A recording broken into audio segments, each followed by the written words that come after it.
Moi, je suis prêt à en parler. C'est pas pour trahir mes anciens collègues, c'est parce qu'à un moment donné, il faut que ça bouge. Malheureusement, je dirais que la plupart des rives, c'est le fromage ou le chèvre qu'on peut acheter au supermarché. C'est l'élevage intensif dans des hangars. Ils ne voient jamais la lumière du jour, ils ne sortent jamais.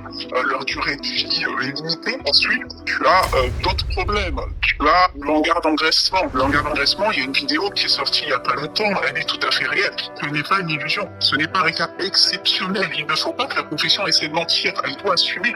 Notamment tous les chevreaux qui naissent tous les ans dans ces fameux élevages industriels en bâtiment vont tous dans ces hangars d'engraissement. Mais encore, il ne faut pas mentir. Ce n'est pas parce qu'on est un petit éleveur dans un village qui vend sur le marché qu'on n'a pas besoin de ça. On ne peut pas aimer les animaux et les élever dans des hangars, ce n'est pas possible. Pour eux, ils s'en foutent. Elle leur fait ni chaud ni froid. Tu sais, ils font un truc très très moche dans les élevages industriels. Et pas que, malheureusement. Les cornes. Je sais pas si tu en as entendu parler, si tu sais ce que c'est. Oui, bien sûr. Ouais. Bah ça, si un jour vous arrivez à envoyer des gens pour filmer ça, c'est épouvantable. Mais vraiment épouvantable. Et contrairement à ce qu'ils disent, il y a des conséquences. Ce n'est pas sans conséquences. C'est pas ça le mieux qu'il a oublié. C'est pas vrai. Il y en a qui meurent. Malheureusement, la profession manque cruellement d'imagination en ce qui concerne l'avenir des chevreaux et des animaux de façon générale. Je pense que le public n'étant pas trop informé, forcément les gens ne sont pas pressés d'évoluer non plus. Le lycée agricole n'est pas étranger à ça aussi, parce qu'on explique à des jeunes futurs éleveurs, ils ont 15 ans, ils ont 16 ans, on leur explique que bien, le hangar d'engraissement, c'est la solution.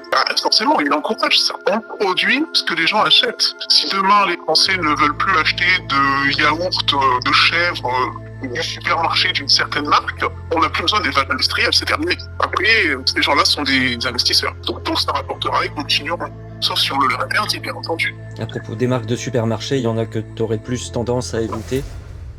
Non.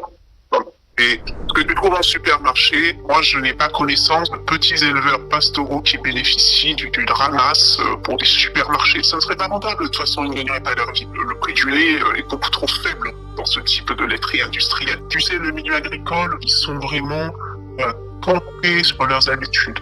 C'est terrible. Ils sont très durs au changement et quand tu veux changer, on te regarde bizarrement. Si vous aussi vous avez des témoignages à partager, contactez-nous.